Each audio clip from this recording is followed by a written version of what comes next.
like to head out on the road, and you know we don't really care, cause we're just doing what we want.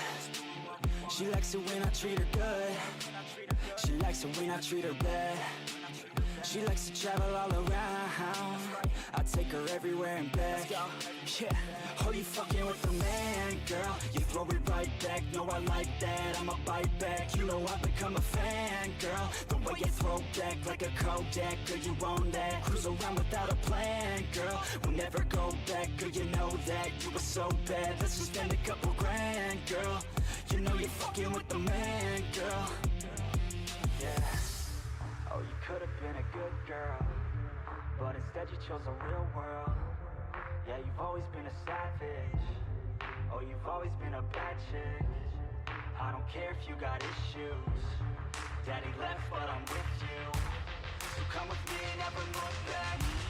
We're living life like a badass. Oh, you could've been a good girl, but instead you chose a real world. Yeah, you've always been a savage. Oh, you've always been a bad chick. I don't care if you got issues. Daddy left, but I'm with you. So come with me and never look back. Yeah. Life like a badass. Cruising PCH with the top down, drop down, headed nowhere fast, never stop now, not now. We ain't slowing down, never knowing that. We're just headed south, what it's all about, never had a doubt, yeah. She be sitting shotgun, she a hot one, in the hot sun, crop top on, I'ma hop on, every single day, head a different way, never stay in place, don't care what they say, we gon' do it anyway. Always by my side, oh, we're living life right, every night we just drive by, cruising high life, we're alive, not just getting by, not just letting life pass right underneath the side, grab it real tight. Okay, every day is a new day in a new place, rent a new space, see a new face in a few days, move a new way to a new state, that's great, rent an estate for our next day. Oh, you could have been a good girl, but instead you chose a real world. Yeah, you've always been a savage. Oh, you've always been a bad chick. I don't care if you got issues. Daddy left, but I'm with you. So come with me and never look back. We're living life like a badass. Oh, you could have been a good girl, but instead you chose a real world. Yeah, you've always been a savage. Oh, you've always been a bad chick. Up cost what? What have I upped the cost on? Please tell me. What is it? Also, if these birds are obnoxious, I'm sorry. Oh, horny jail? Did I? Wasn't it always 2,000? Is it not 2,000? Eep sheesh. Eep sheesh. Oh, hush. I forgot. Oh, right. Now, hold on. I'm muting the game because I still need to pull it up. The seagulls are really killing me. Really, Snotty? Let her feast upon the birds? She probably would. This is gonna be one of those games that doesn't capture said game. Hello! Alright. Oh, it did. It did capture the game. It's a little fucky-wuckied, but that's fine. We can fix that. I'm just happy it captured it. Because some of these games don't like being captured. French? We hate the French here. I'm just kidding. Nikolai's great. No, that is the wrong direction. That's the wrong one. And we just make it, ta-da! There we go, now it fits. See, that's why I do this. Okay. So, I have read the manga, most of it. So I know most of the story. But the whole point of this game is one of the characters later tells you the rules of mystery, okay? And tells you to go back through the story while using the rules.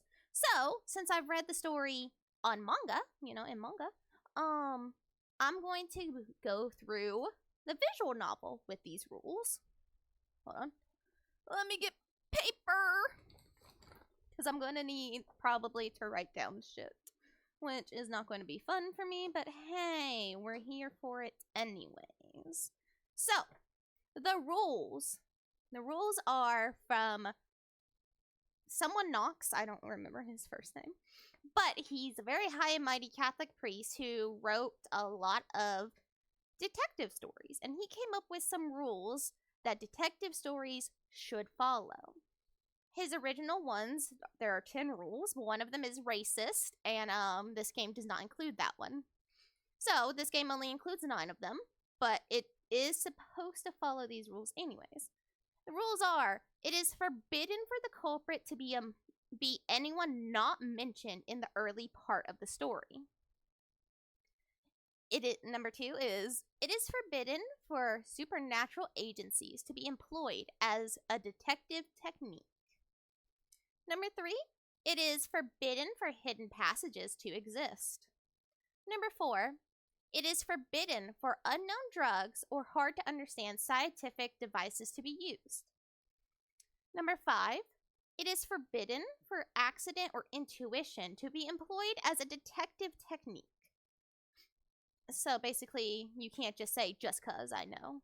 I just knew it. What was that? That was 5. So number 6, it is forbidden for the detective to be the culprit. Number 7, it is forbidden for the case to be resolved with clues that are not presented. 8, it is permitted for observers to let their own conclusions and explanations be heard. And 9, it is forbidden for a character to disguise themselves as another without any clues. So those are the rules we have to follow. I'm probably not going to do well with this. So, the menu is very obnoxious. But you'll have to tell me if these birds are louder than me. But we're going to start. Hopefully they have English voice acting because my throat hurts really bad.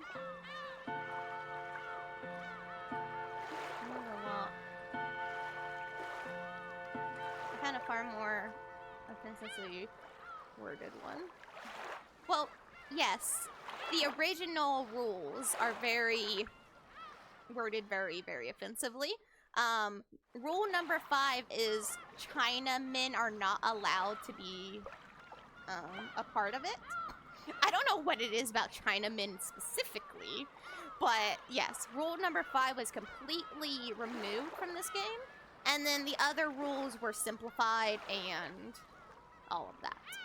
But it basically follows the same rules, and they do call it Knox's rules. Anyways, Legend of the... I probably should have read that. So this is the beginning. Legend of the Golden Witch. Oh, Jesus. New function, tips mode. In the middle of the game, at any time, right-click with the mouse will open up the tips mode. Here, besides the save and load functions, you can view character profiles and more. Additional information will be added as you progress through the story. Probably a good idea to take a peek here every once in a while. Okay, sure. I guess people were a little too dumb and couldn't do it themselves. But Battler? I don't know if his name is Battler or Battler. I'm not sure yet because, you know, I haven't actually heard it said yet. This is the main character, basically. This is who we're basically going to follow, like, the perspective of. But yeah, these are all of the characters. Most of the characters. Not quite all of the characters, but most of the characters. But yeah, let's see. This story is very obviously fictional and fantastic in nature. Any resemblance to existing individuals, organizations, locations, or incidents is purely accidental. Fuck! No voice acting for me. No voice acting for me. Oh, fuck my life. Again. So, you still haven't overcome your love of alcohol. The old physician let out a sigh as he removed the stethoscope. 2 elderly men could be seen in the dimly lit study, which was filled with dust and a sickly sweet stench. In the corner of this room was much larger than what most people would call a study. Was an expensive-looking bed, a man undergoing a medical examination, and physician conducting it. There was also what appeared to be a servant watching over the whole scene.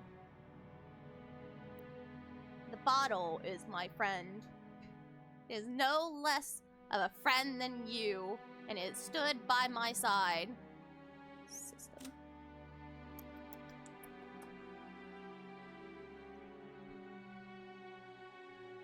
Why is there no voice acting? I was led to believe there was voice acting. Does voice Umineko question marks? Oh.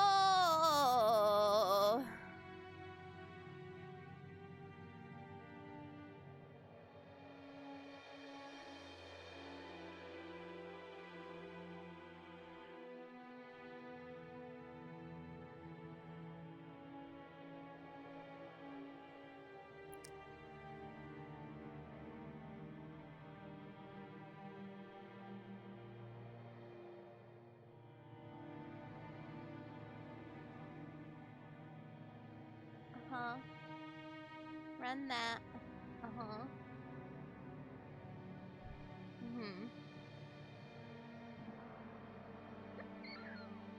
So it's a mod to get the voice acting.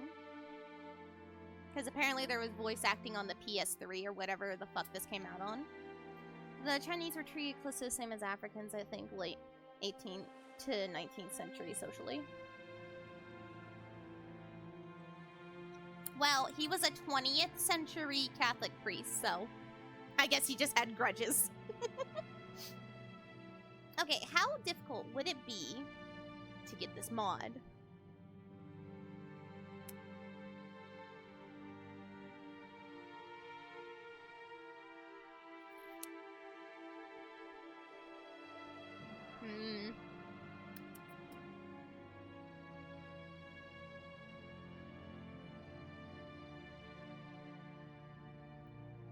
Sure. I may end up doing a virus scan later tonight. 3 apps and 70. We'll see. You know what? It's fun. Look, we'll talk for a minute as I test this. Cause I've been told that the voice actress who did Beatrice did a really, really good job. Granted, I don't know if this is in English. Hold on. I probably should have looked that. Fuck! Have English?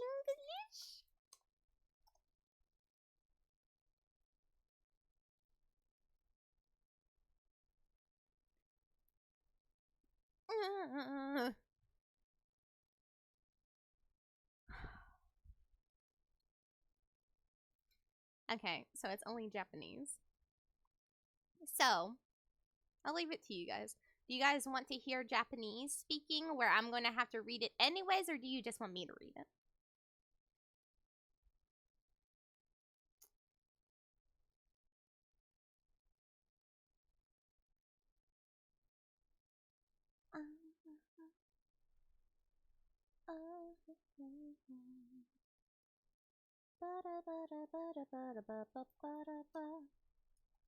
Because I can just read it myself. That makes me sad. But I can read this. So.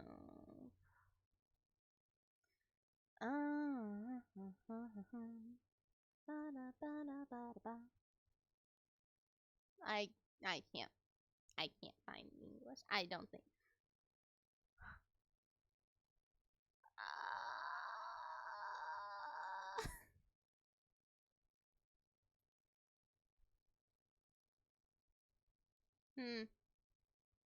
So they were planning on adding a dub to the game. Okay.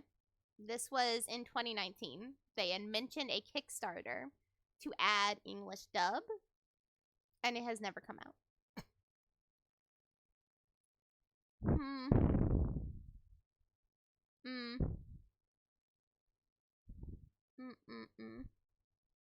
Rather just you read.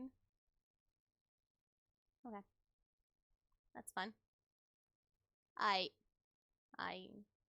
can read it. Okay.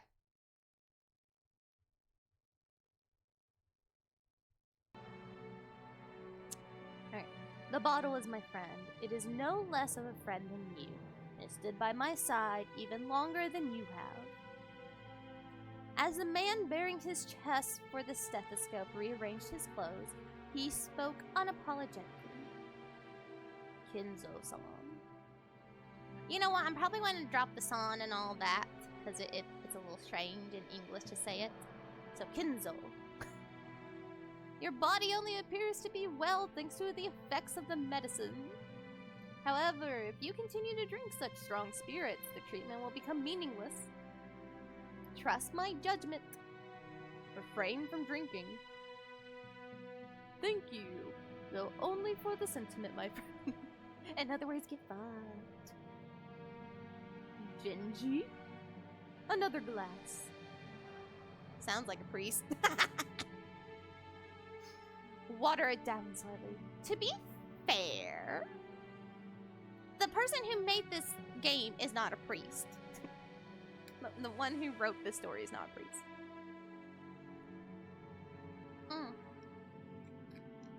Drinking some water. Another glass. Water it down slightly. The way Nanjo can save face. Are you quite sure? After eyeing both the master who demanded the alcohol and the family doctor who forbade it, the old butler silently gave a slight nod and carried out his master's orders faithfully. Drinks like a priest, goddamn. The family doctor, Nanjo, let out a deep sigh once again as he watched the butler busy himself alongside the liquor cabinet. There was a smell filling up the room. This sweet, poisonous aroma felt as though it melted the heart, if not the soul itself.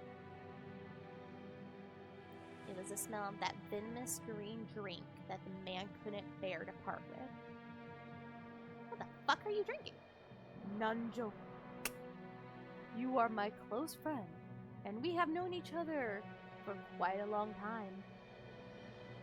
I am deeply grateful for all that you have done to keep me alive this long. I have done nothing. After all, you never listened to my advice as your physician. Oh. Why am I here? And you never listen when I warn you about a mistaken chess move you're about to make. Seems only fair, does it all? I don't think you can equate those two. I'ma be honest. Not sure you can equate. Master. Thank you. I wouldn't die if I ran out of your medicine, but I would if I ran out of this. Disregarding Nanjo, who had his face set in a resigned expression, Kinzo took the glass that Genji was holding out to him. Very few people would associate that venomous color with an alcoholic beverage. What the fuck is he drinking? I don't know enough about alcohol, but that doesn't sound like alcohol. I'm just saying. Nanjo, be honest with me. How much time do I have left? Well, now, how short must I make it to convince you to set the bottle aside? Nanjo once again let out a sigh of resignation. Then he finally spoke to Kinzo as the latter swirled his glass. Me sleep. Good night, Jordan. Thank you for the game. I'm very excited. Very happy to play this. Shh. What do you mean? What? Don't mention it. Good night. Sleep well. You don't have long. What precisely do you mean by that? Let us illustrate it with the chess game here. have very nearly achieved checkmate, but you have not yet cornered my king. Nandra's gaze was directed at a side table with a massive chess set placed on top of it. Judging by the position of the pieces, the game seemed to be entering its final stage. Black's rook and bishop were cutting deeply into enemy lines. White's king had already been castled and cornered, so that even an amateur could see that the match would reach its conclusion before too long. Every time Nanja came to give medical examination, both of them would make a few moves. Nanja was hinting that Kenzu would most likely fall into his eternal sleep before this game could be concluded. These were less the words of a physician than they were the words of an old friend. Were you a normal patient, I would recommend that you write a will at this point. And what is a will, Nanja? Handwritten instructions to the vultures on how to devour and scatter my corpse? No, not at all. As the word suggests, it is a way for you to record your will for later generations. It is far more than just a means to divide up your inheritance. Oh. And apart from the division of the inheritance, what might I write of? You might write of your regrets, or matters you have left unfinished, things you want to pass down to others, or merely matters you wish to communicate. Anything you want. Things I want to pass down to others, or matters I wish to communicate. Ridiculous. Oh god. Ushi Romiya. Oh, I so go through that. Kenzo. Have not one thing I want to tell or leave behind. I was born with nothing. I will die with nothing. There is nothing I wish to leave to my foolish children. Even if the end were to come today, even if it were to come right now, I would accept that fate of death without a trace of fear. I created everything. My fortune, my prestige, everything. Those were built up by me, and they will be lost along with me. There is nothing I wish to leave behind. Nothing. After I'm gone, I care not if it all goes to waste. Desire no tomb, no coffin. Those were the terms of the contract I made with the witch. When I die, everything will be lost. That has been part of the promise since the beginning, and that's why nothing will be left behind. There is nothing I can leave behind. After reaching a furious crescendo, Kenzu suddenly slumped over. His expression was limp and feeble, as though an evil spirit had possessed him and then left. However, I do have one regret. I have nothing to leave behind, but there is one thing I cannot leave undone. You would do well to write it down.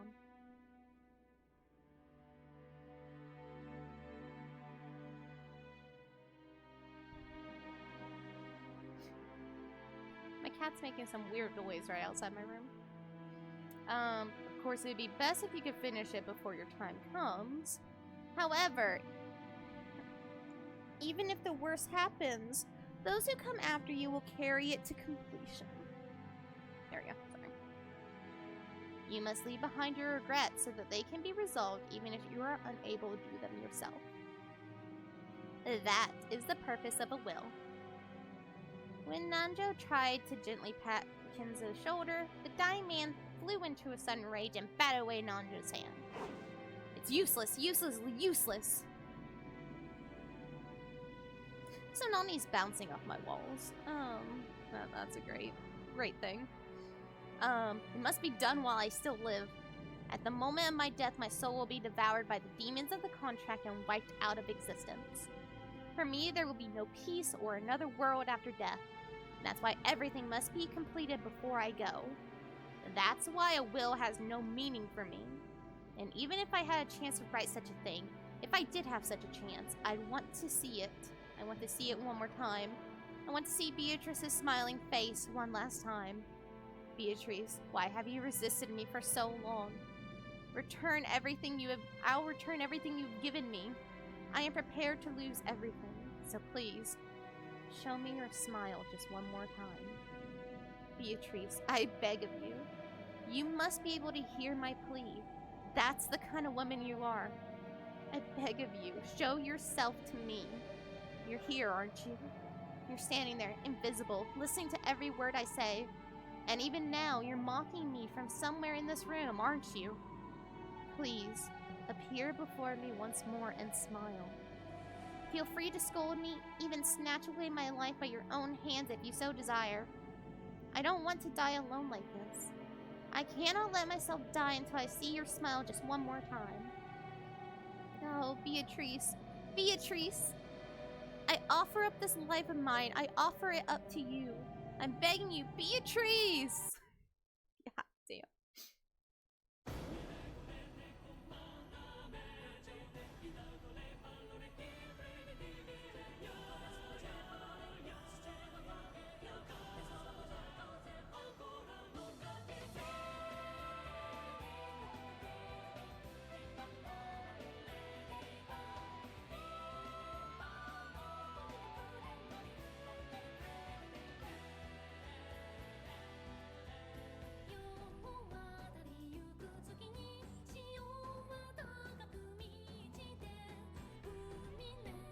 These are the original character sprites, by the way. Guy could write a story, but he couldn't quite draw. We have the updated sprites now.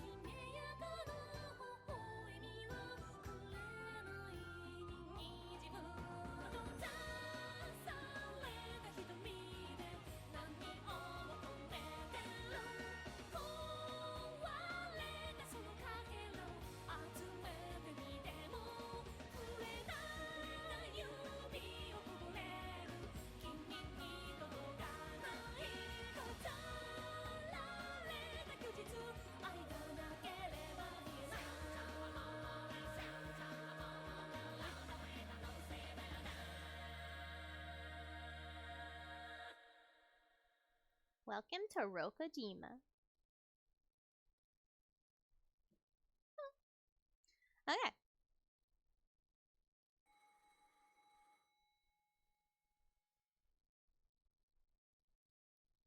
Am I supposed to click? Yes. Whoa. Things sure move with the times. I can't believe we'll be able to make the trip in just 20 minutes. Couldn't help but scratch my head and marvel at how far things have come in recent years. Used to go by boat. Back then, we were all forced under nearly half a day of swaying back and forth over the sea before we reached Niijima.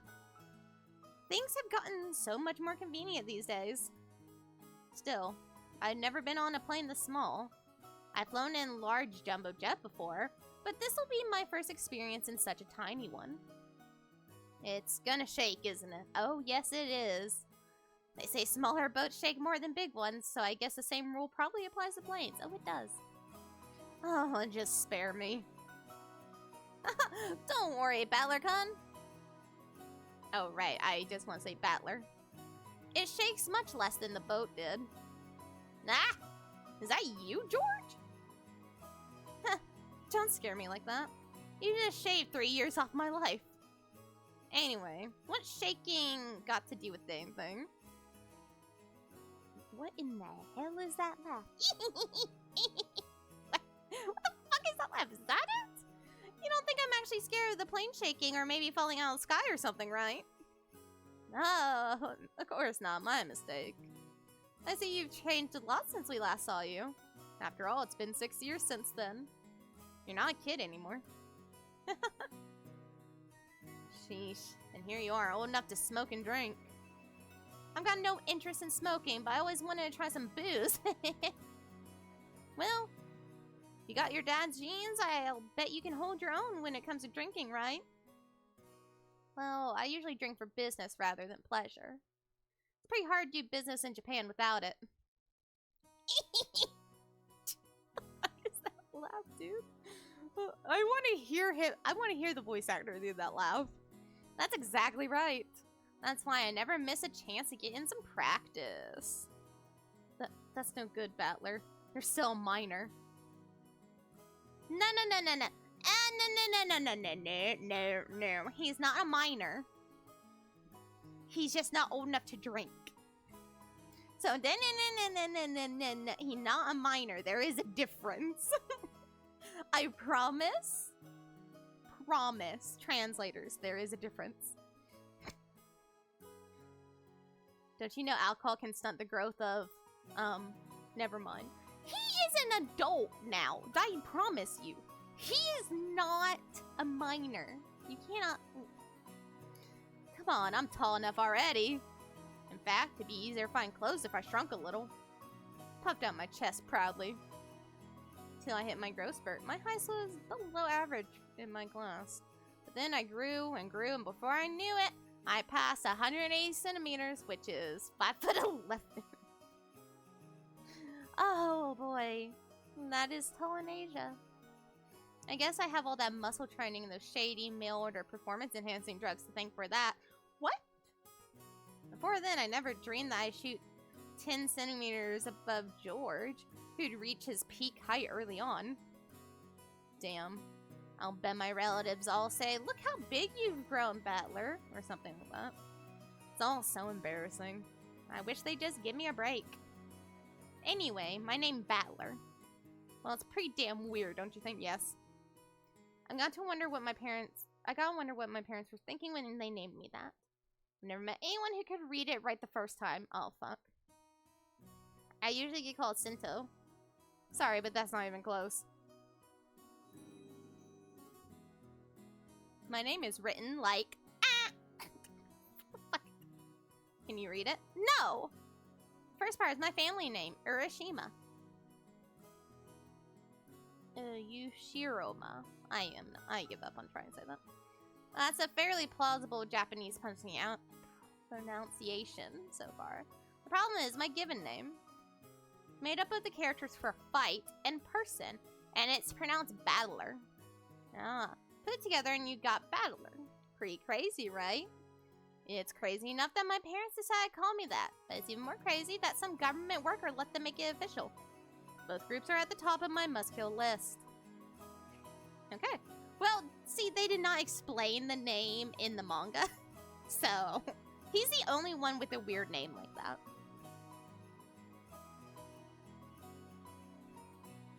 Everyone else has either Japanese or English names that are actual names. Anyways, this is one of my cousins. His name is George. He's 5 years older than me, so he must be turning 25 this year.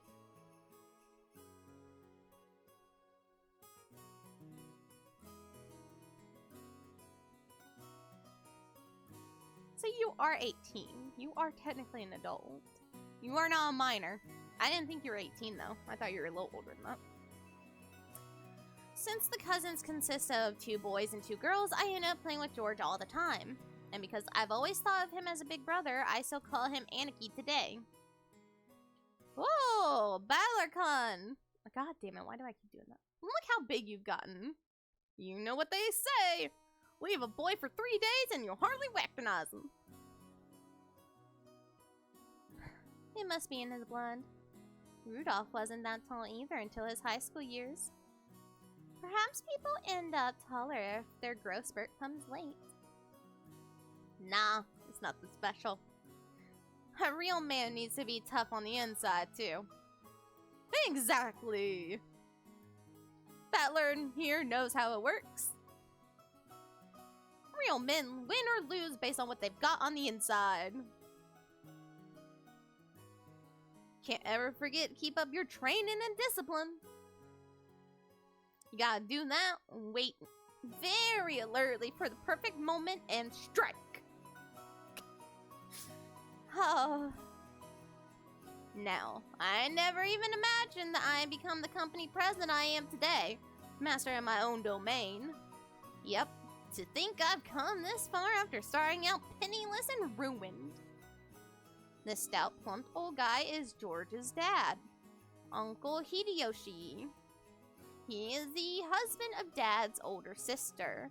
In other words, we're not related by blood. He's nice to children, sociable all the time, and even quick to give out some spending money to us kids.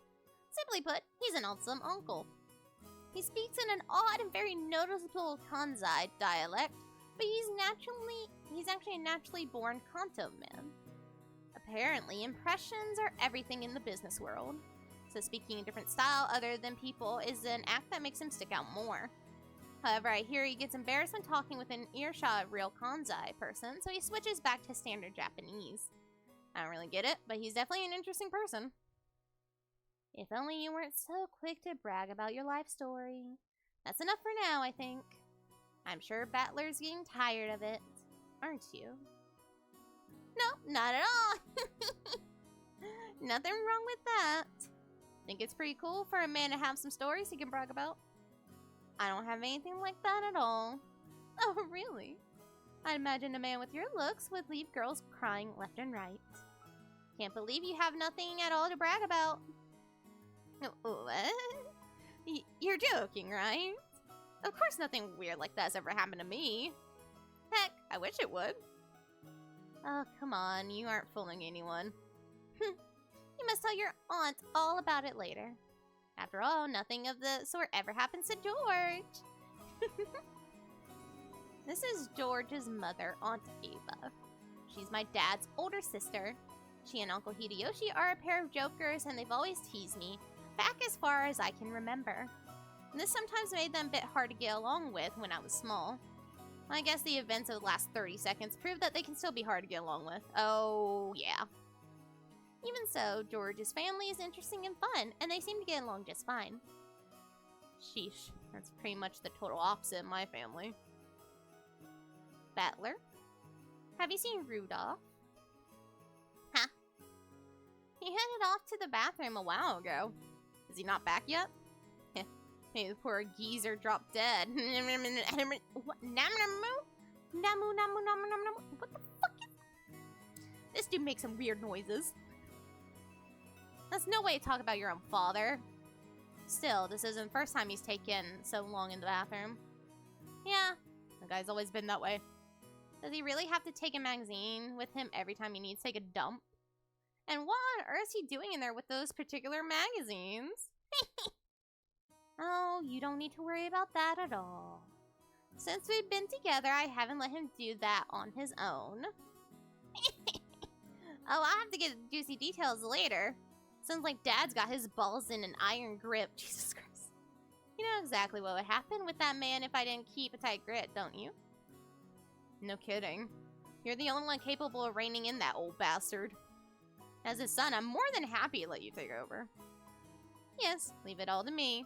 After all, that's my specialty. This woman is my father's wife. Her name is Kiri. As you can probably tell from our conversation, she's not my real mother. She's basically my stepmother. My real mom died 6 years ago, and Kiri is the woman Dad married afterwards. It's understandable for someone my age. I could never bring myself to call his new wife Mom. And I doubt she feels like using the word son on this massive kid who has no relation to her at all. We aren't little kids. We know there's nothing to be gained by fighting, so we decided that we wouldn't force ourselves to pretend we were family. I've decided to act a bit more frank with her, acting as though she's a friendly neighbor instead. Much easier if we keep a little distance instead of forcing ourselves to act all close and making each other uncomfortable. Kiri has always been very open about all of this, and thanks to that, we've been able to get along pretty well. And then, just as we were bad-mouthing Dad about being in the bathroom, the man himself came back, wiping his hands with a handkerchief. Battler? Hey, what's up, Dad? Ow, ow, ow, ow, ow, ow. Don't pinch my ear! So you've been talking trash about me with Mom again, haven't you? What makes it so hard to show a little respect for your father, Ow, ow, ow, ow, ow, ow, ow. Damn it, that hurts. You can stretch my ear all you want, but I'm not gonna be able to fly. Yeah, that hurts. Come on now. Up, up, down, down, left, right, right. Now say, Father, please forgive me for being so rude. Like hell I will. Go find yourself some members-only store if you wanted that much. Ah, let go. This old bastard is my dad. I think I'm pretty tall myself, but Dad's just about as tall as I am. It's no surprise Aunt Ava started talking about Dad's blood when she saw my height. By the way, my height isn't the only thing I got from him. It seems having weird names runs in the... Oh. Dad's full name is written... You can't read it, can you? Come on, it's just... Anyway, this guy's name is pronounced Rudolph. He must hate Grandfather for giving him that name. Still, that's no reason to pass a weird naming tradition on to me. As the old bastard twisted my ear all over the place, Aunt Ava snuck up behind him and grabbed his ear. Hey, Rudolph! You should know better than to physically abuse your son. Gah, that hurts. The scene perfectly illustrated the relationship between the prankster younger brother and the older sister who could deal out punishment to him despite his size. I think that's good enough for now, Ava. I'll make sure to stretch out his other ear later on. Oh, my apologies. I must leave some pulling for you to do, Kiri. Rudolph, make sure Kiri gives you lots and lots of punishments later on, okay? You're one to talk, abusing your little brother like that. Hideyoshi, I'd like to thank you very much for picking her up. If you hadn't been so generous, she'd still be unsold in the store. You have my gratitude and apologies. What? Who are you calling unsold? After taking 2-3 steps back, Aunt Ava unleashed one of her beautiful high reverse roundhouse kicks, which stopped just a centimeter away from the tip of Dad's nose. After starting out with a Tai Chi Chuang... For her figure, Aunt Ava then developed an interest in the Chinese martial arts. After that, she went through karate, taekwondo, capoeira. I don't remember how to pronounce that. And what is it she's learning now again?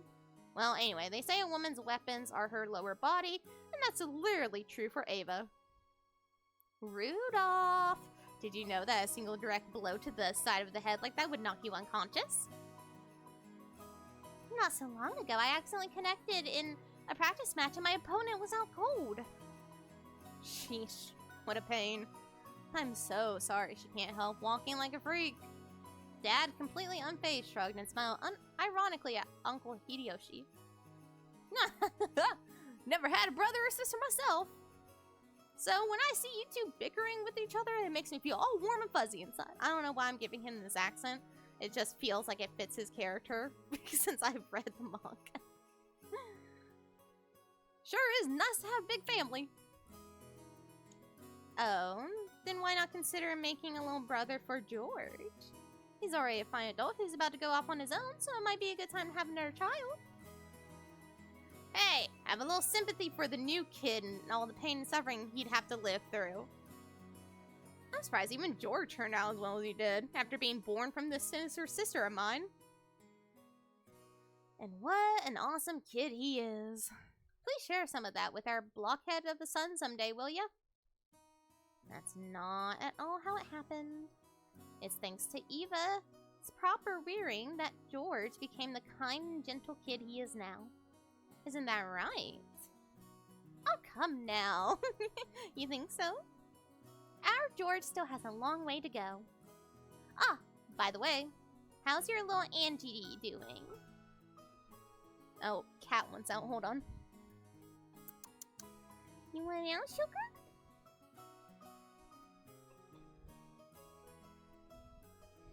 Okay. I heard she was vomiting. Oh, that's right. And I was hoping to finally see her face after such a long time. Is she okay? She often catches a cold when the seasons change. She's very frail. I did want to bring her along, but we decided to have my family look after her this time. I think that's a wise move. She'll heal a lot better if she stays away from that venomous head family household. A child's health is always more important than an adult's convenience, don't you think? I know of some great medicine for vomiting colds like that. When you get back home, I'll send some to you right away, so please let her try some. Thank you very much, Hideyoshi. I'm always in your debt. I will say it's a little hard to keep track of who's actually talking. One of those old style, you know. Which I thought... I thought it was, you know, laid out differently. Like it had the actual boxes, but no, it doesn't appear so. It does not. It is just like this. Okay. Yeah, well, it's fine. And once the conversation suddenly veered off in that direction, we kids didn't have any chance of butting in. For now, I'm just happy Aunt Ava gave Dad his just desserts for tugging on my ear. Are we still waiting for the weather report? George pointed at the counter. The checking weather sign was still stuck next to the departure times for the flight we were scheduled to board.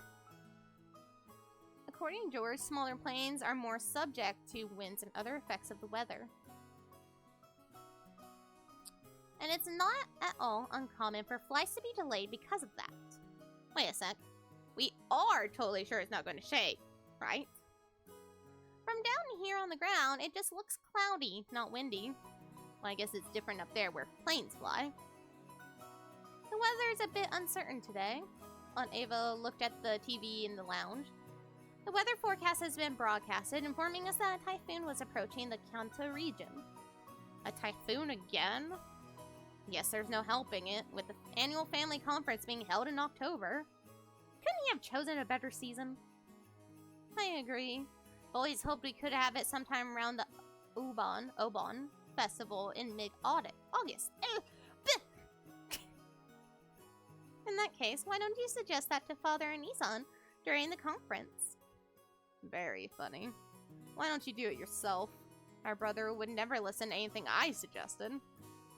No way. Doesn't really bother me that much to have it in October. I'm just saying you might want to propose it since you said you hate typhoons so much. I only said that typhoons always come around this time of year. You're the one who said you wanted to move it to Obon Festival, right? Well, you said it too last year. Didn't you say that would be easier to fit your schedule if we had it during the Obon Festival? Oh. This game makes me glad I'm an only child, I'm gonna be honest. Granted, that's because, like, almost everyone in this game is just awful. I never said anything like that. Oh, yes, you did. I certainly wouldn't forget something like that. No, I didn't. You're the one saying that all the time. Didn't you know? Stopping a kick just a hair's breadth away from impact is a very high-level technique. Jeez, women your age shouldn't spread their legs like that. Dad and Aunt Ava's argument looked no different from a couple of brats quarreling. Even though they usually behave like normal parents, they turn right back into kids again when they meet their siblings at these family conferences. You're the one who looks like a real adult, analyzing it all calmly. I hope I never turn out like that old bastard. Much rather end up as an intellectual adult like you. Oh, Battler. You already are like your dad, I promise. Like me. Oh, I still have a long way to go. I still have very little experience out there in the real world. I need to work on becoming more confident and sociable. Think you far surpass me on all those counts, Battler. I'm sure you'll outstrip me fast enough when you become an adult. He is an adult, he just can't drink. He's just not 21.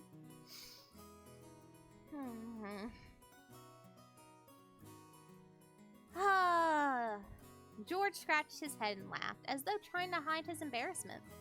Of course, he was just being humble. George entered university and became an apprentice at Uncle Hideyoshi's company at the same time, studying both academics and how to become a business empire in parallel. Business emperor. Then, right after graduating, he got into Uncle Hideyoshi's company as his father's aide, piling up a lot of real-life experience as he devoted himself zealously to his work. His great dream is to one day stand on his own and build up his own kingdom. George is a real paragon of a man, sparing no effort as he strives towards his goal. It's no exaggeration to say that I really respect him. And then there's me. I'm nothing at all like George. I'm living my happy-go-lucky, idle high school life to the max. You are 18. You are a senior. You are probably about to graduate. I've got no dreams for the future. I'd like to just sit back, stay cool, and let the money flow in. But of course that could never happen. When George was my age, he had already formed an impressive objective and has started devoting himself towards studying for that goal. I guess I can't compare at all. My dad just says, sure, you can study at my company if you like cleaning toilets. Damn it, I'm not going to be in the debt of that old bastard. I'll find my way myself. If only willpower was all it took to become an adult. Should I go on one of those self-searching journeys that are all the rage these days? Well, it's not like I could mooch off my parents for that kind of money. Right then, Uncle Hideyoshi shouted out loudly.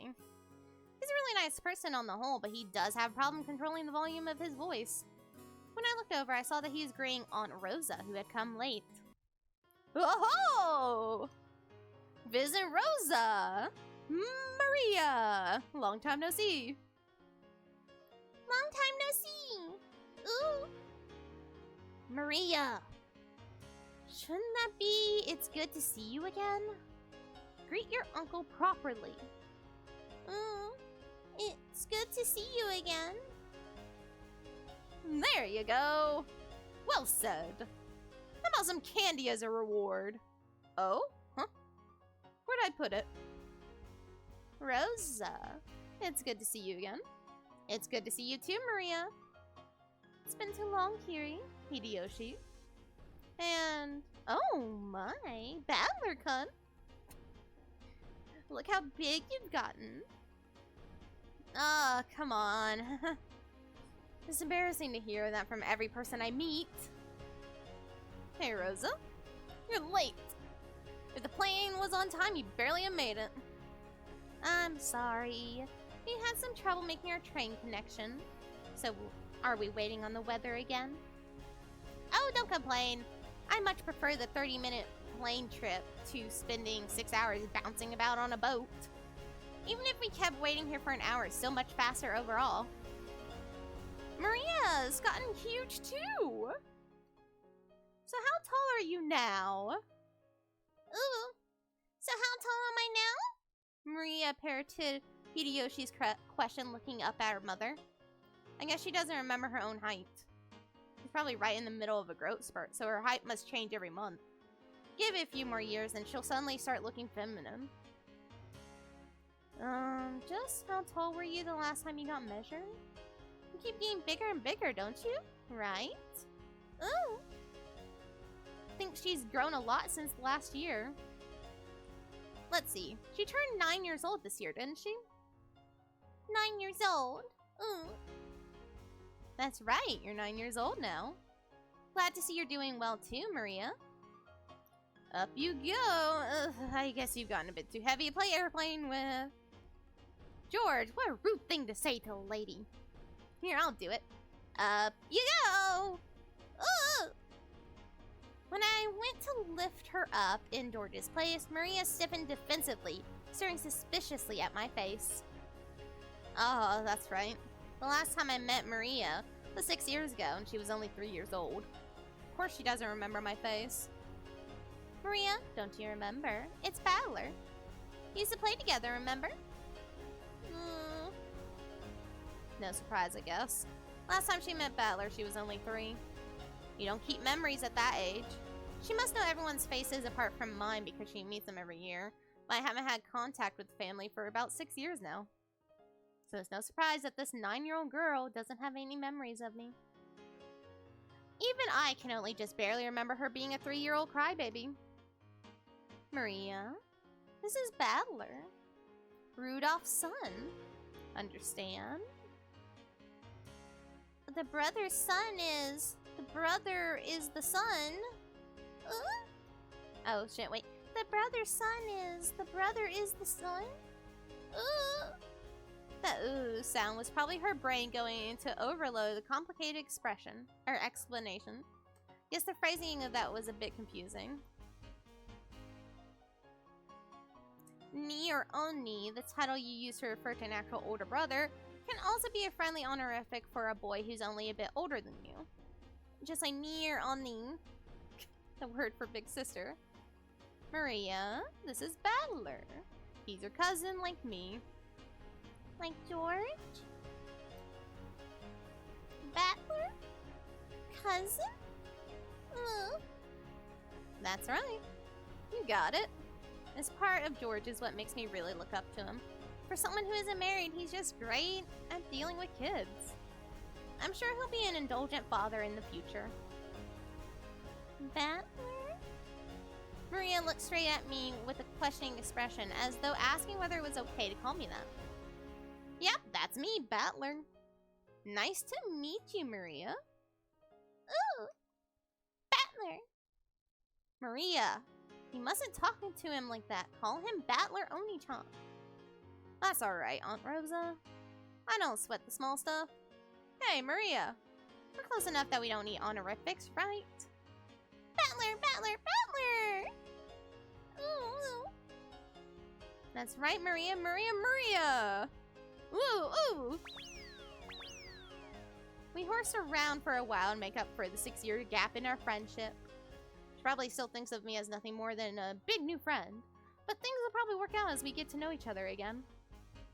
But I'm surprised. She's just the way I remember her being 6 years ago. Seems that people don't just change that much after all. Bit happy that she's still the pure, innocent girl I remember. Her name is written. Of course, it's pronounced Maria. Third character looks like a cross, which is pretty cool. Her feelings don't usually show up on her face, so it can be difficult to know just what she's thinking. But that's just how she looks on the outside. On the inside, she's just a sweet, normal girl. Then there's Maria's mother, Aunt Rosa. She is my dad's younger sister. Rosa is written. Here's a name that's totally not Japanese. Sorry to say it, but her name's almost as ridiculous as Dad's. Got to respect her for not ending up as screwed up as he is. When I think about it, all the names in my family sound foreign. Just why is grandfather so obsessed with that? Because of him, even we grandchildren have put up with this weird naming sense. It's even more annoying since grandfather's own name is perfectly normal. Anyway, there's one thing about Aunt Rosa that's a relief compared to the other family members. The old bastard and Aunt Eva have this annoying urge to tease and mock people all the time. But even though she shares their blood, Aunt Rosa isn't like that at all. She has the most common sense among the siblings. Like Uncle Hideyoshi, she's a kind aunt who will always be on the kid's side.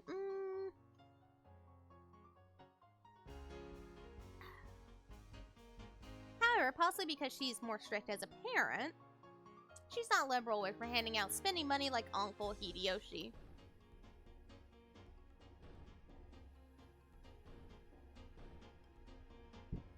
Okay. Now we have the entire group of family members who are going to board the plane. At that moment, as though it waited for all of us to arrive, an announcement rang out through the lobby. Our apologies for the delay. Boarding will now commence for Flight 201 to Nijima. We ask that passengers please form 2 lines in front of the counter behind the white line. Rosa, you still haven't gone through boarding procedures, right? Hurry up! Oh no! Maria, come on! Gotta go through a metal detector before going out on the runway. Small plane wasn't as massive as an international flight, but it was still a plane. Staff member holding a metal detector checked us all.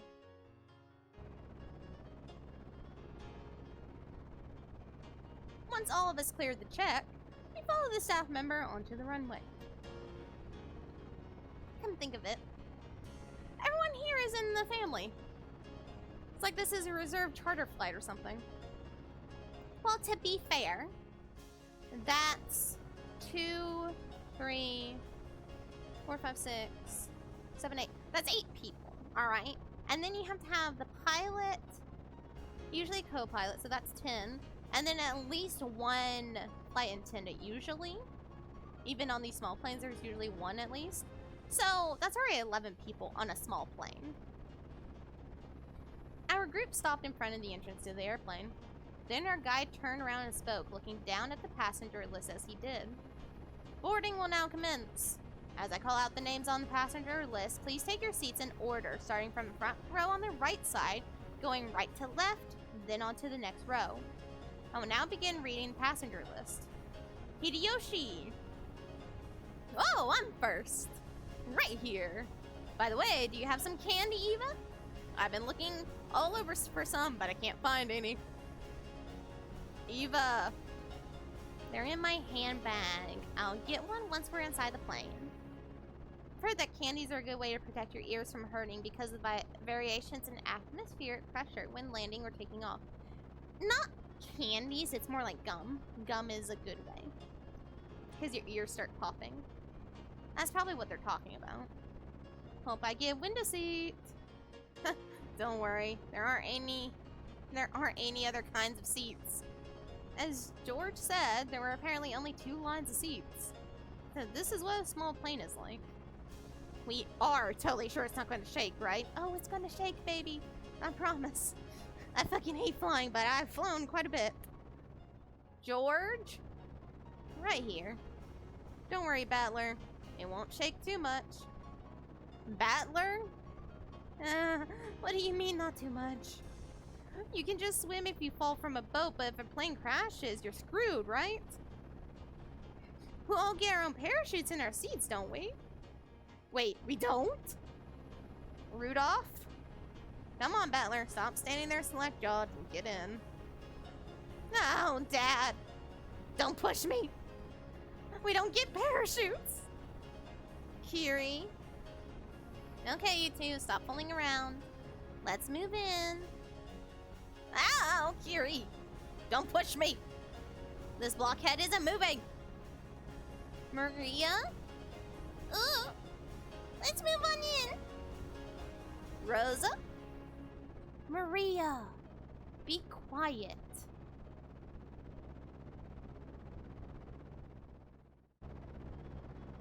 This is your pilot, Kawabata.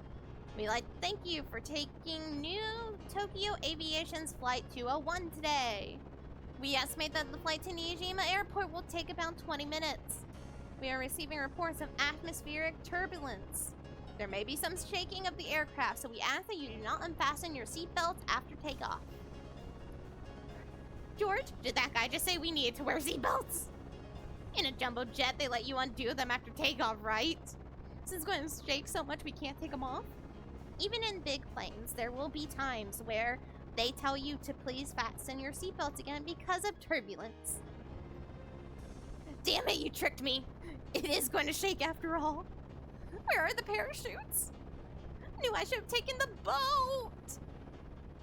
I feel you, dude, but at the same time, the boat's not much better for me because I don't know how to swim. Legend of the Golden Witch. Now we finally start the actual episode. So this stream is only going to do episode 1 because I refuse to do any more than that. Battler.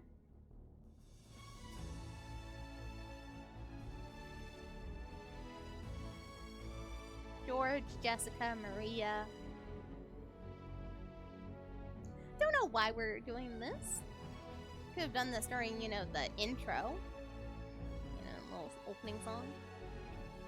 Kenzo, Kraus, Ava, Natsui. I didn't read the last one. Rosa, Rudolph, Kiri.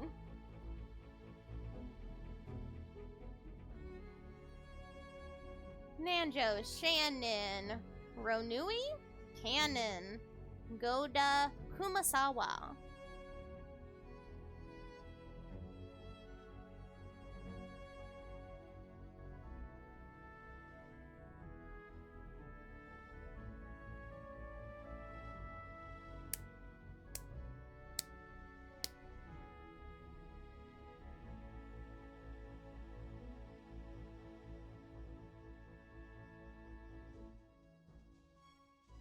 Are we done with the awkwardness? The awkward just in between? Hold on. I want to save. I don't want to go through all that again. Should have taken the boat. The boat. Fall! Fall! Ooh, ooh, ooh, ooh! Maria, that's enough. But, what a surprise. I thought there was nothing that could scare Battler. This guy can't handle vehicles for some reason. Always yells about falling and sinking and stuff. You're a disgrace of a man, you are. Nah, shut up. Nothing was seriously shaking way too much. I just got a little stressed since it was my first time on a small plane like that. You call that a little stressed? Sounds like it'd be fun to take an overseas vacation with you, Battler. Would you like to go to Egypt with your aunt? You get to ride a plane for a full 14 hours. There's a good plan. Battler, you should go let Ava toughen you up some. Still, it's so hilarious. No. Everyone's got their own strong and weak points. It's bad to laugh at them. Dad, you're laughing too. Hey, Maria, you shouldn't laugh anymore. Shouldn't laugh anymore? Oh.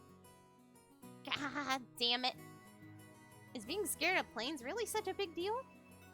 Everyone obviously thinks I'm a big oaf now. Oh no, we already thought that, Battler.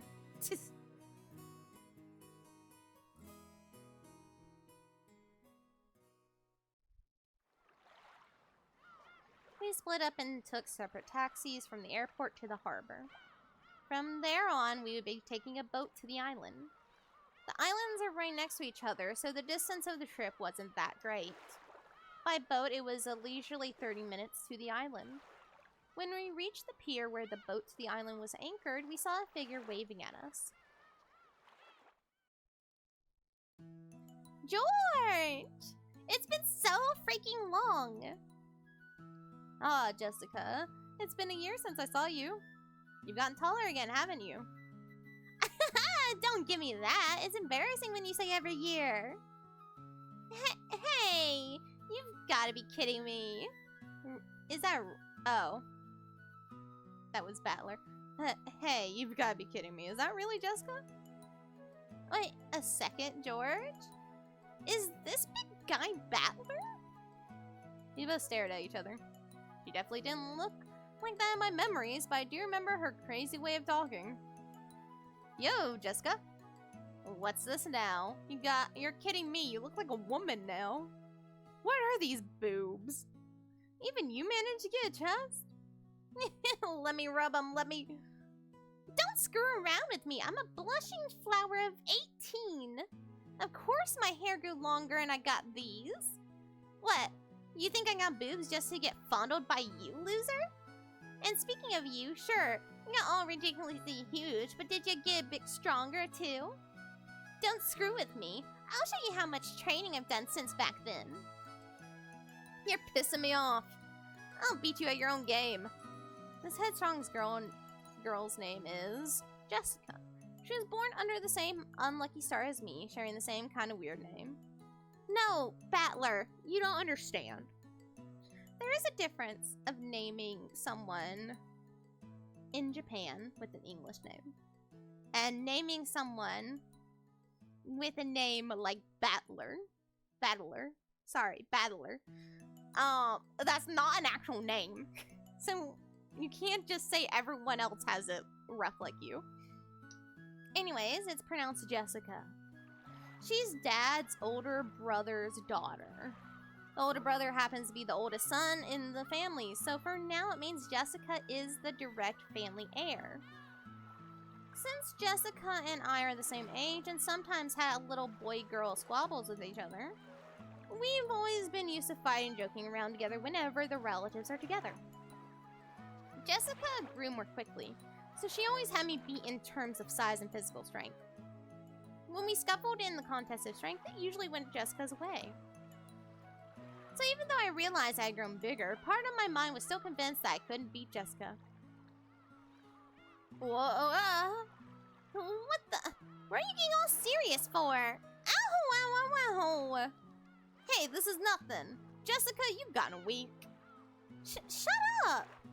I'm a girl, so of course I couldn't be a guy with physical strength forever, right? Well, you got a point there. The meat I put on my arms all went to your chest. Looks like it'd be a pretty even test of strength between my arms and your boobs, don't you think? I told you, my boobs aren't for you to feel up. Besides, how about you? Did your cute little elephant get a little bit bigger to go with the rest of you? Stop it, idiot. No, you perv. I'll be ruined for marriage. Don't touch my crotch. Don't say stuff. People are going to misinterpret. Okay, this is weird. Honestly, I was so surprised at how feminine Jessica had become that I had to joke around like an idiot to hide it. Well, considering what a bossy brat she was 6 years ago, anyone would be surprised. I guess she's just as surprised. Probably wasn't expecting to lose to me in a test of strength. After losing that easily, she must be shocked at how much I've grown in the past 6 years. 6 years. Once again, I'm being shown just what a huge gap of time that was. Crap. Total defeat. It's like I'm no match for you anymore. That's not true. Even Battler must have his weaknesses. Right, Maria? Fall! Fall! Shh! Cut it out, Maria. Let's keep that a secret. Fall? The hell are you talking about? Sorry, but there's no chance you'll see that weakness of mine now. After all, the nightmare plane trip is already over and done with. Only thing left is the nice, quiet splashing of the boat ride. I never thought I'd start loving that piece of junk boat this much. Huh? George, is there something wrong with his head? You'll understand soon. Very soon. At the time, I didn't get what George meant by that big smile. What have we here? Oh! Butler! I don't know what voice to do for her. You've grown! Who is it this time? It's an old lady with an apron. Oh yeah, that takes me back. I remember now. You remember her, right? It's Kumasawa, the servant. I could never forget you, Kumasawa. After all, you haven't aged a bit in these past 6 years. If anything, I say you're looking younger than ever. Oh! Lately, my skin's been getting quite smooth and silky. And look, hasn't my chest gotten bigger as well? How'd you like a little feel? You're kidding, right? My breast fondling is strictly limited to bouncy girls. Oh, I was quite bouncy in my youth. Don't be shy. Fondle to your heart's content. Why is it? Good God, they're really focusing on this fondling stuff. Yeah, give me a break. It's girls I'm looking for, not grannies. The jokes I cracked about Jessica were being turned against me. Come think of it, Kumasawa has always been the type to tease people. OMG, what did I just walk into? The worst part of this. Like, there is some horrible, gruesome deaths in this game. This is probably the worst part. I don't know why it's focusing so heavily on him fondling people, including his cousin. But it is. I'm hoping to God it's not going to go the direction of the manga. Because in the manga, it also featured fondling jokes and stuff. But he turned that on to his younger cousin, saying that when she was older, he would do it. And that got weird. I don't know why they did that. So far, in the game, he has not said anything to his 9-year-old cousin about that. So we'll see. Kumasawa, stop that now. People with 1 foot in the coffin shouldn't jump around. To sport with the young is the most rejuvenating medicine. Oh. It's rare for you to come pick us up, Kumasawa. Wonder what's gotten into you. Usually your lumbago kicks in whenever someone gives you a job to do. Eva. Why did I do that? You are as harsh as ever. I found myself with some urgent purchases to make, and while I was at it, I thought I would come to welcome you all. After all, it does give a bad impression if the one waiting to greet you is a decrepit old woman. Please shoot me. Please just strike me down right here, right now. Aunt Ava spoke sarcastically, but Kumasawa Years of experience were nothing to seize at. She was more than capable of smoothly and coolly deflecting that comment. Well, it feels bad to say it, but old Kumasawa may be past her prime as a servant. She might act as though she's in good health, but between the headaches and her lumbago, her body is wearing out. I don't know what that means. I've never heard that.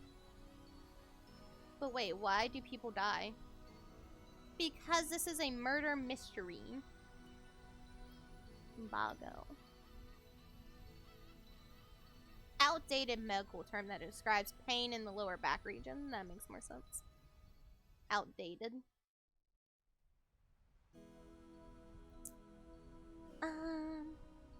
To tell the truth, the very fact she's still working is impressive. How old is she this year again? She must be pushing 80 at least. It's incredible that she's still able to act so cheerily. Ah, what's wrong? What's wrong, Classy? You seem to get more and more lively. Oh, that's right. Here you are. It's the tea I told you about before. Look, I brought you some. Please do try it later on. Aunt Rosa took a souvenir bag from her suitcase. To think that she remembered a promise that she apparently made last year and faithfully brought it. This sort of thoughtfulness was just like Aunt Rosa. She wasn't that kind of person who would forget or break a promise. Ooh, yeah, she is. Yeah, she is. Yeah, she is. Kumasawa seemed deeply touched. Not only that Aunt Rosa had remembered this year-old promise, but that she would bring a gift to a simple servant like her. This woman is Kumasawa. She's a senior servant who's been working at the head family household for many years.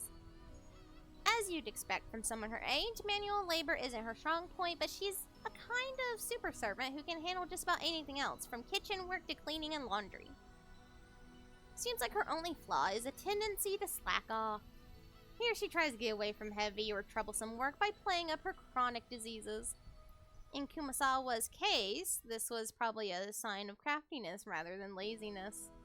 Though it probably doesn't impress those paying her salary. Ah, well, even if she's pretty flaky when it comes to work, I could never dislike her. I guess that's probably because of her cheerfulness and her constant smile. Hey, glad to see you. You're still in fine spirits. How is your back doing there? Even with medicine is not getting one whit better. According to the doctor, nothing can be done for this one. It's what you might call an incurable disease. Anyway, Jessica just keeps getting prettier. Good thing she takes after Nasui. Really? Personally, I don't think we look alike at all. I mean, I don't even want to be like my parents. Because I got zero respect for them. Damn, girl. Now you shouldn't say such things. Though there are quite a few people who don't want to be like their parents in our family. Ah, that's me! Sure as hell better not take after me. Your nose looking like mine already pisses me off. What are you talking about? You're surprisingly alike, you and Father. Come on, you can't be serious. Just how am I like Dad? You're a lot like him, especially in how arrogant and prideful you are. Father's blood is especially strong in you and Nissan. What did you say, Rosa? Oh, absolutely. Kraus and Rudolph are most unbelievably like Dad. Alright, already. Why am I the only one under fire from the girls? Hideyoshi, give me a hand, please. My, Rudolph, you're always so popular with the ladies. I'm jealous. As usual, you're popular enough to make me jealous. Oh god, yeah, we're only playing one episode of this. Well then, everyone, shall we head over to the boat? Come now, Maria. Let's get on the boat together, okay? Get on the boat together. Ooh. Everyone gets on together. That's some taunt notch.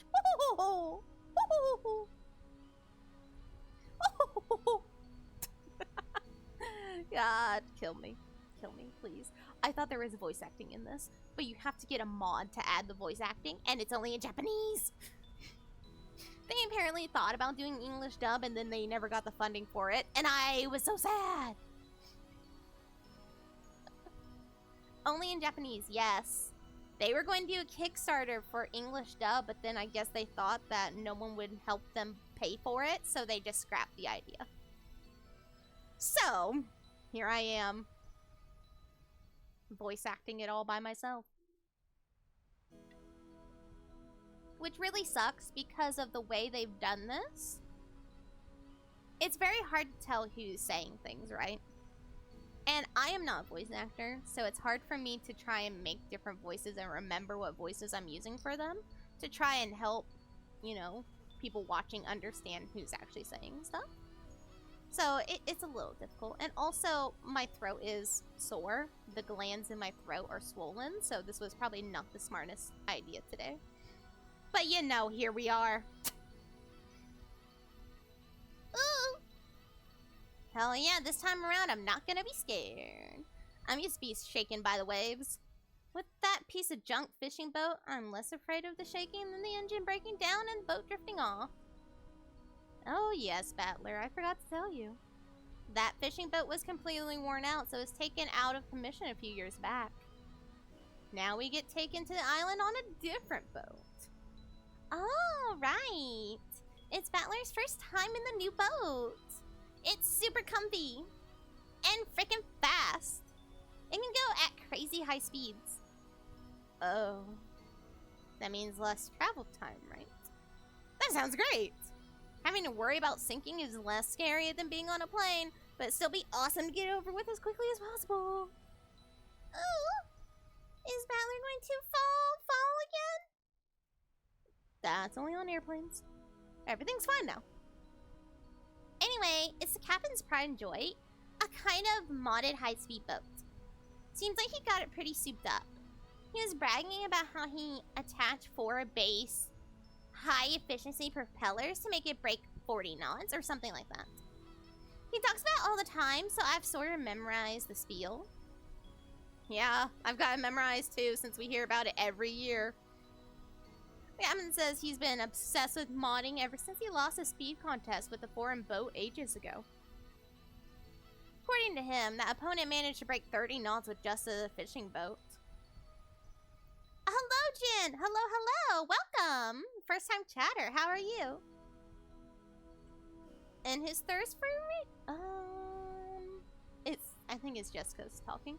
And his thirst for revenge match got him to build an awesome all-new super high-speed modded boat. I'm sure you'll just love it, Battler.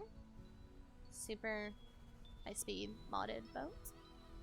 My first thought was that this would be a much better than some beat-up boat that might sink at any moment. But for some reason, I got this feeling of foreboding. Probably just overthinking it.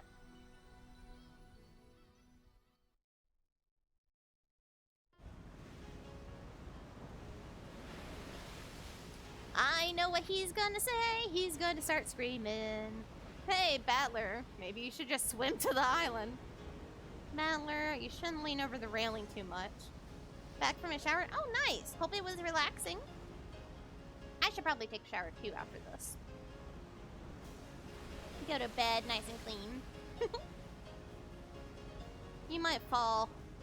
Ooh! Fall! Damn it! So this is why you were all grinning back there. So this is a super high-speed boat that the captain started modding. Oh yes, that piece of junk fishing boat from 6 years ago doesn't hold a candle to this guy. Oh, whoa, it's shaking. Gonna fall. Ooh. Oh, you like my hair? Thank you. Thank you. I love twin tails, so that's why I had to get twin tails. Gonna fall. If I fall, I'll land in the ocean and drown. Where's the parachute? Where's the buoy? Buoy. I forgot. Give me a life jacket. Battler, what the heck are you doing that for? Especially your color style. Thank you. Yeah, I like a black and white. And blue, obviously. I wanted to keep a very simple color palette. Hold on.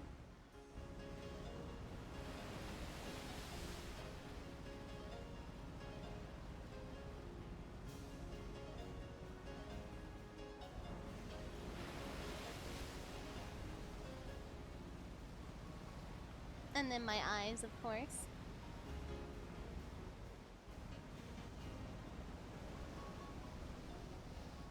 Okay, anyways.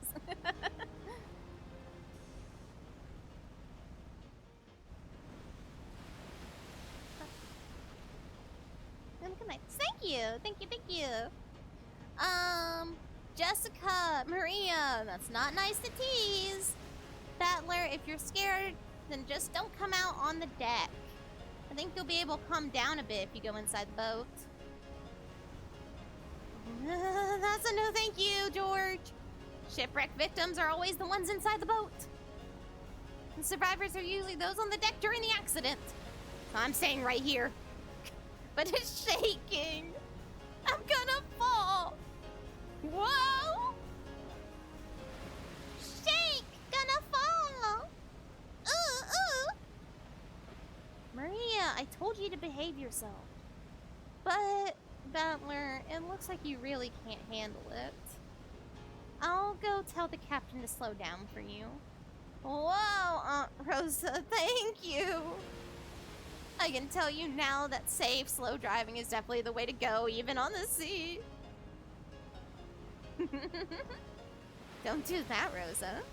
Trials and tribulations are important for young men. Isn't that right, Battler?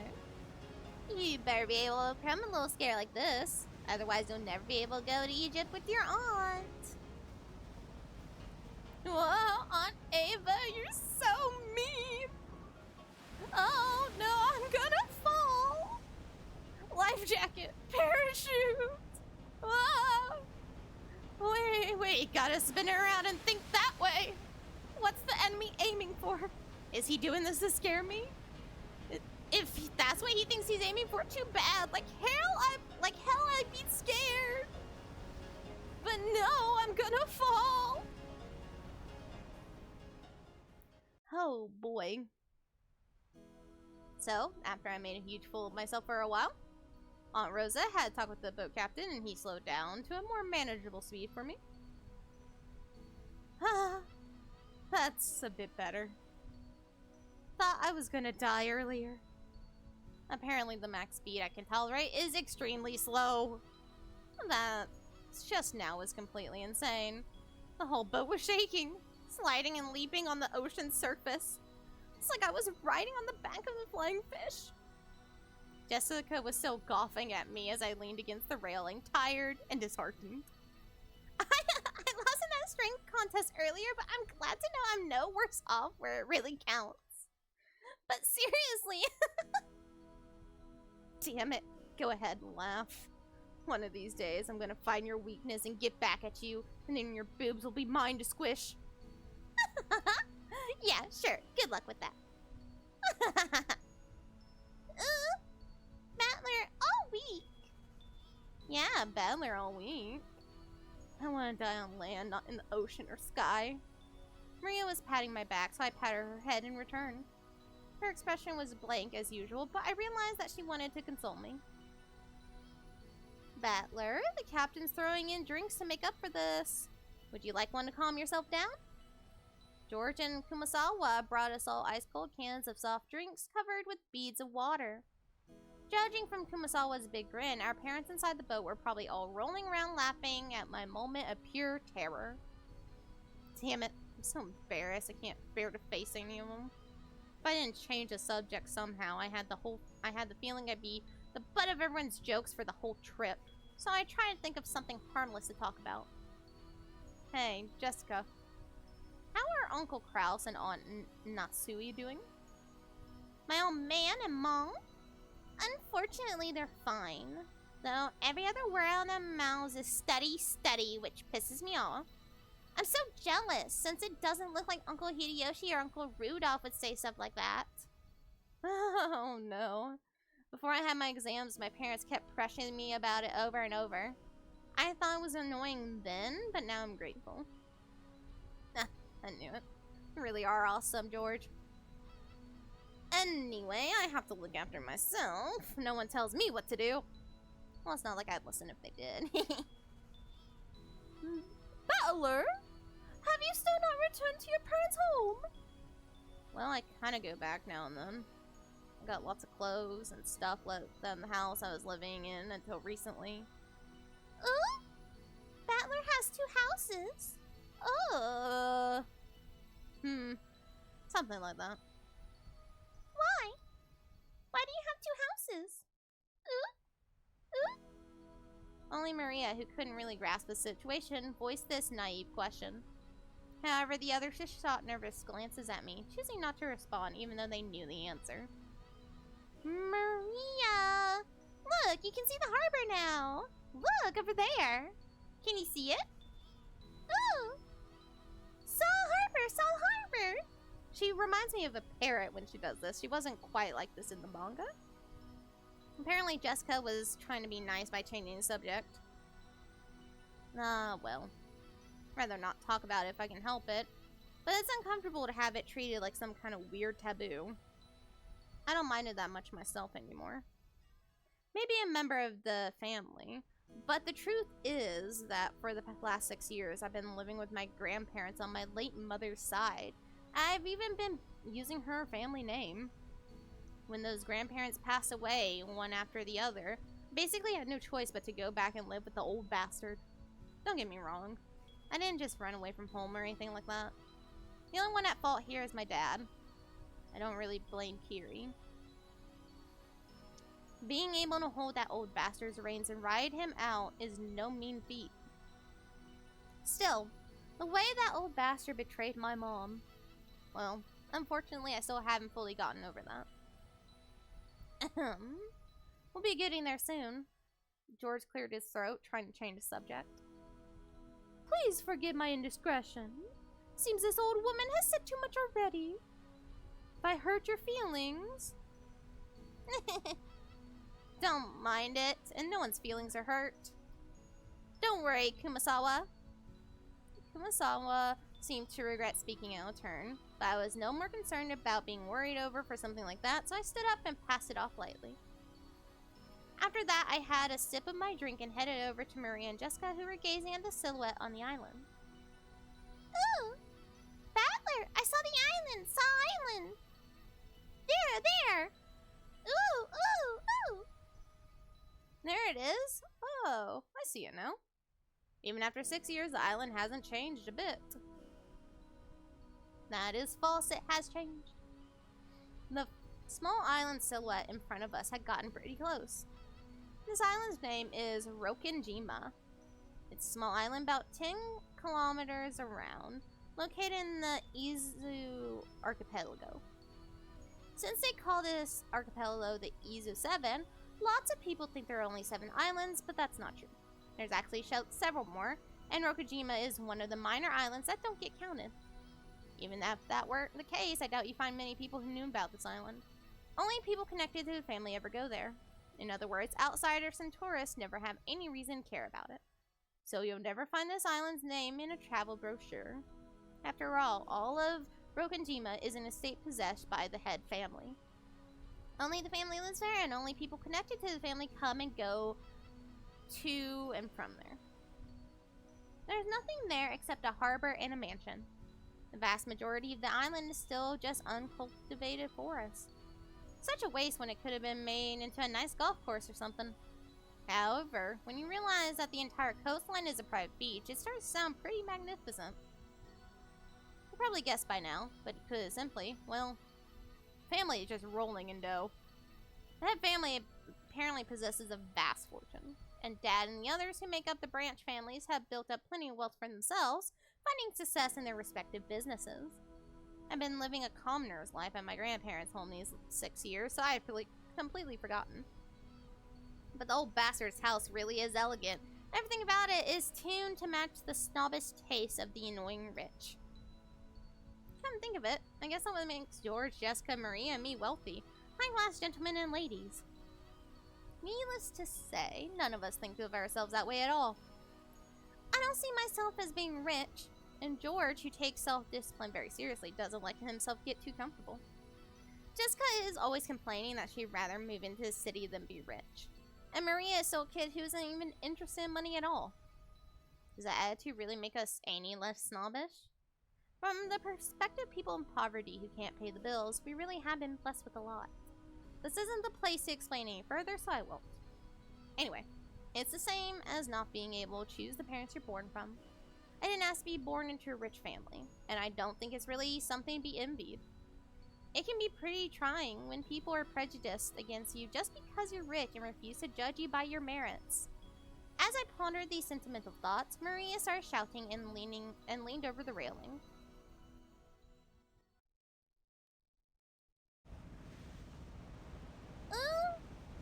Go on. What's wrong, Maria? Did you drop something? Gone!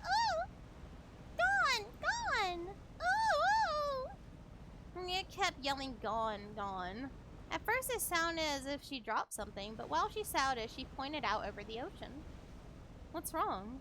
What's gone? I'll look for it too if you want. What is it? If she dropped something, she probably would have looked down at the floor, but Maria was pointing out over the ocean.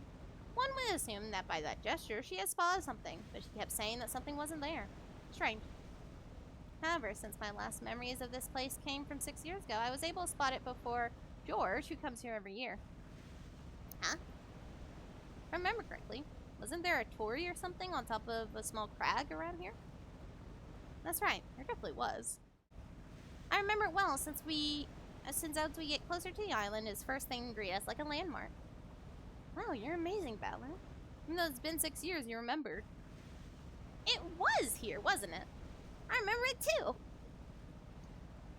The tutorly god's shrine and that torii-like thing were standing all alone on that crag. And now that you mention it, they are gone, aren't they? Pretty sure they were still here last year.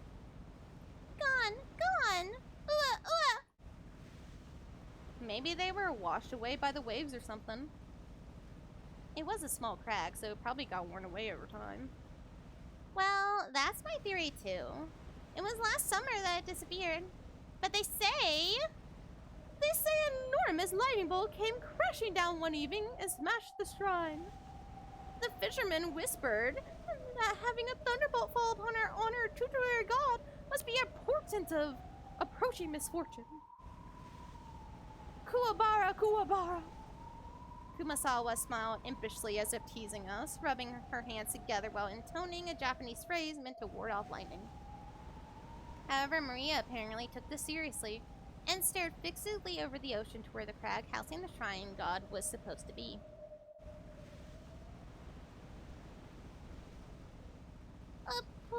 A misfortune? Enough, Kumasawa. Maria isn't old enough to get that kind of joke. It's okay, Maria. Hold on, let me look up how long this is because how long is Umineko episode 1?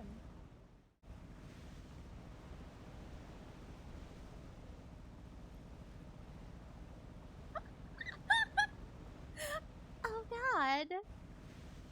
Oh dear God. So, each episode takes 15 to 20 hours. So, we will go until 2 hours stream, and then I will stop. It's okay, Maria. It's just a coincidence. Nothing scary is gonna happen. George put a hand on Maria's shoulder to calm her down, but Maria's sharp-eyed expression didn't waver. Misfortune. Misfortune. Maria muttered that word over and over. Apparently, repeating a single word over and over is a habit that Maria's had for a long time. However, since the word she's saying was literally an ill omen, it was a bit creepy. Hey, now, Maria? If you say it over and over like that, misfortune will really end up happening, you know? I tapped Maria's other shoulder. Maria whipped her head around, stared into my face, and spoke unblinkingly. Misfortune is coming. Huh? And just where is it coming from? I answered lightheartedly, trying to break the tension in the air. That moment, Maria held up a finger, raised her arm high, and pointed up to the heavens. When I looked up, I saw that the sky was still just as cloudy, but had grown a great deal more leaden than it had been this morning. That's right. They were saying a typhoon was approaching. We had planned to spend one night on the island, but if the storm doesn't pass quickly, I won't be able to make it to school on Monday. Well, I guess that makes for a pretty good excuse to be absent. She apparently sensed some kind of misfortune in this cloudy sky. She's been muttering that nonstop for a while now. Girls at Maria's age tend to be very impressionable. She's just about that age that many girls start to get excited about sixth senses and whether they have any psychic potential and stuff. For all we know, this might be due to her childish, sensitive nature. It's okay, Maria. The weather might get worse tonight, but tomorrow will clear up and become a pretty blue sky. Pretty blue sky. That's right, by tomorrow, it'll be a pretty blue sky. There's no rain that doesn't end, and no clouds that never clear. Rain that doesn't end. Clouds that never clear. I know the typhoon's coming, but soon it'll go away. It'll be okay, Maria.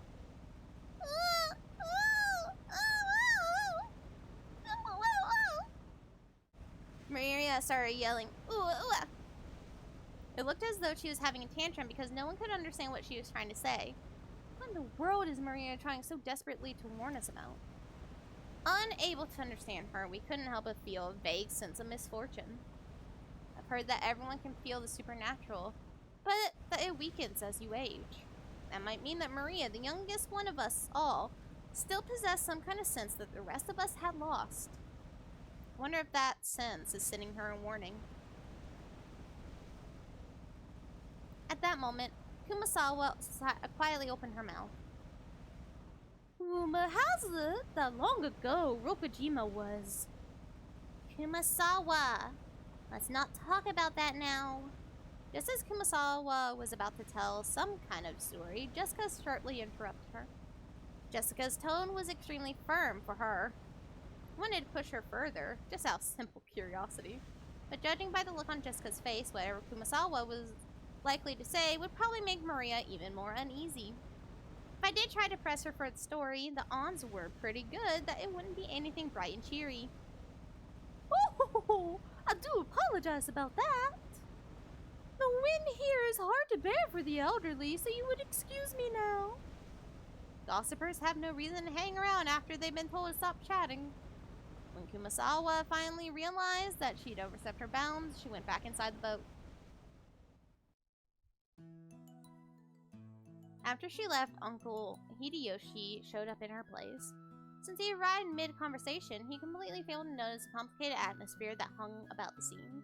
So he refreshingly and unwittingly swept that atmosphere aside. So in the end, it was his lack of tact that brightened the moon. Looks like we're almost there. Okay, just a bit more. Took forever at the speed we went today, didn't it? Wonder whose fault that was. Oh, Uncle Hideyoshi, give me a break already. Come on, don't stop there. Seriously, thanks to Battler here, it's taken forever. Maria probably thought that everyone was refusing to listen to her. She hung her head, wearing a fretful expression. As she did, George crouched down to meet her eyes and spoke to her kindly. Maria, there's nothing to be afraid of.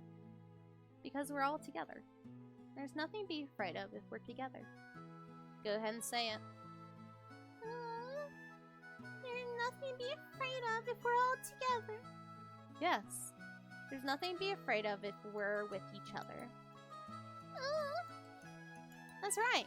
Exactly what George said. If we stick together, there'll never be anything at all to be afraid of. Right, Jessica? Yeah, no doubt about that. What George says is always true, Maria. George, always true? Yes, I don't lie. So trust me. There's nothing to be afraid of if we're all together. George doesn't lie. I trust you. There's nothing to be afraid of if we're all together. Ooh, not afraid.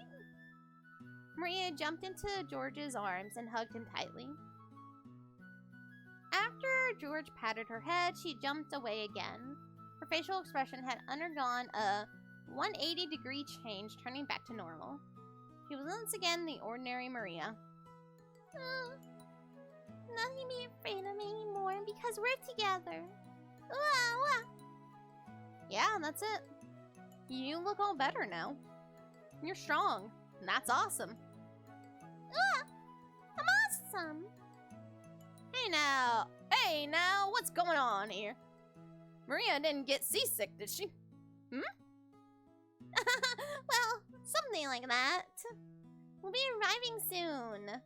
The harbor was already drawing near.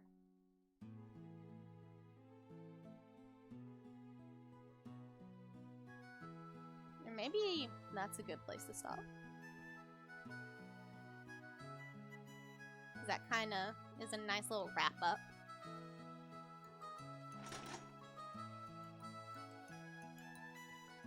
Yeah, I think this is a good place to stop. I don't know when it'll next wrap up like that. System save. And we just got an achievement for hitting that. There we go. So, we will just wrap that up there because, dear God, that's gonna be a time. Oh, man, my throat. Try and do different voices. I'm not trained.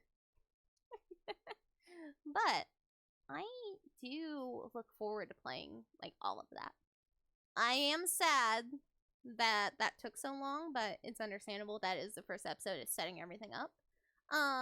But we will be going through the murder mysteries and using the 9 rules that Knox had.